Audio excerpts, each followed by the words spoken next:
Hey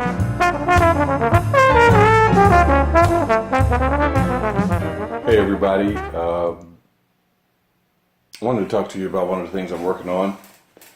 It's called Motivic development. It's not anything new or groundbreaking in terms of the concept, but just wanted to share a bit of how I, try to develop some ideas in improvisation through Motivic development. And the first thing is I try to find a melodic statement that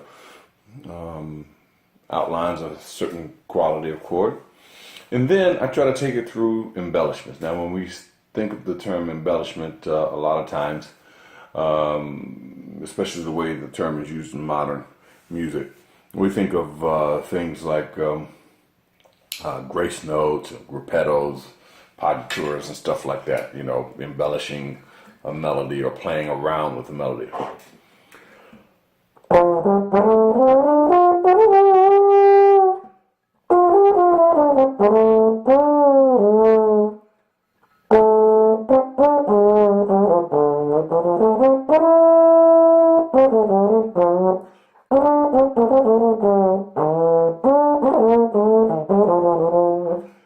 Things like that. So you might hear people use terminology like that, and there's nothing wrong with it.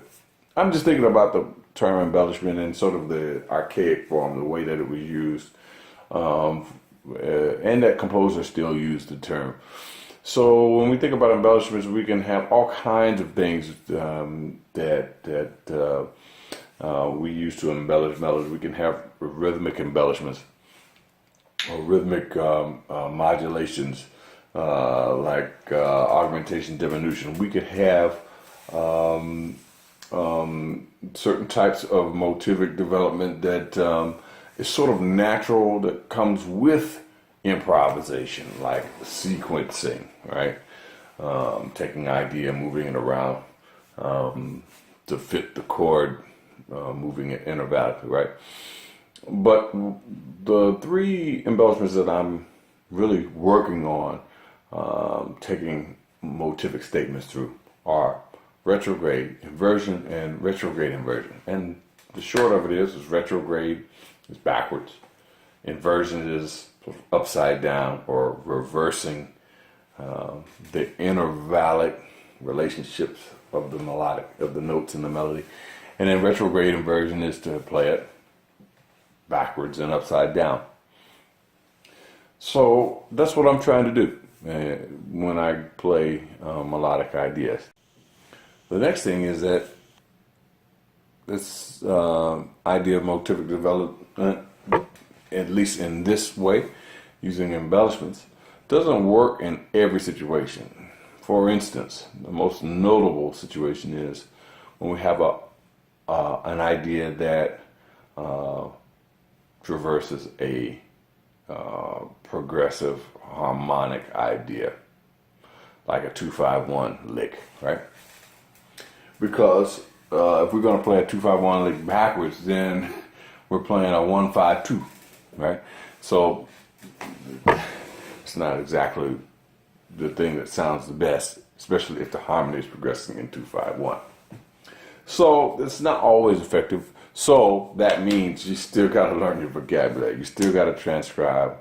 I'm a trombonist, so J.J. Johnson and Curtis Fuller, Slide Hamlin, Carl Fontana, Frank Rosalina, whoever it might be. All right, so you still got to do that. And at the end of this, you'll see where that can be effective in conjunction with this. All right.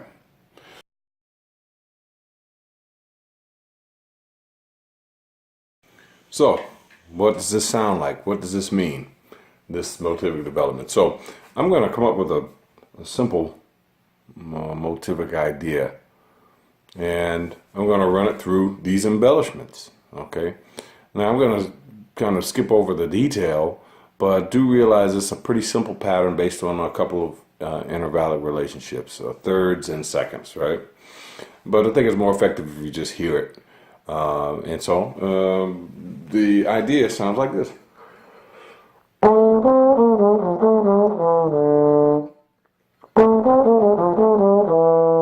Okay. Certain steps and leaps in the relationships of the intervals, right? So we already talked about what retrograde is. It's backwards. So backwards it would sound like. Right. Right. We already talked about what inversion is. So the inversion, the intervallic relationships turned upside down would be.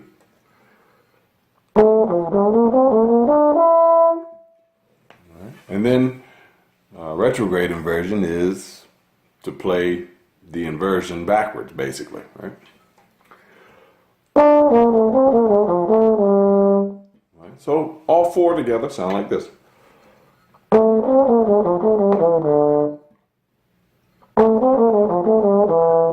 That's without the low resolution tone.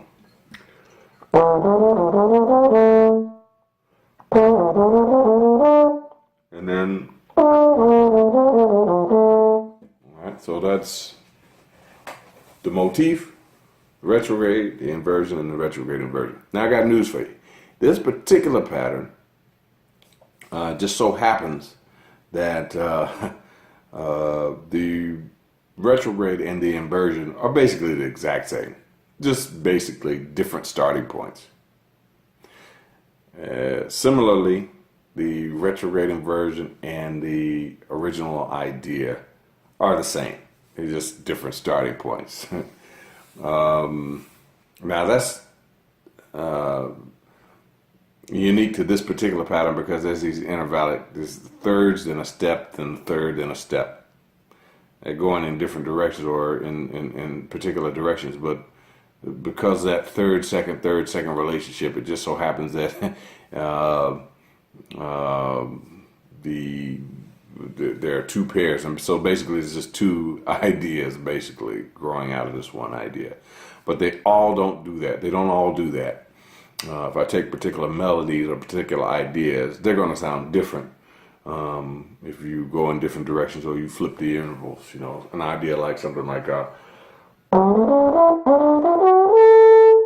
know, the retrograde is going to sound different than the inversion, and the retrograde inversion is going to sound different than the original idea. So, but this is one of the reasons I started with this pattern, because really you're only talking about two ideas, although your mind can start to get wrapped around, you know, wrap around the idea of going backwards, turning it upside down, and then going backwards in the upside down idea. So that's one of the reasons I picked this one. So now we need to talk about how we can make this work.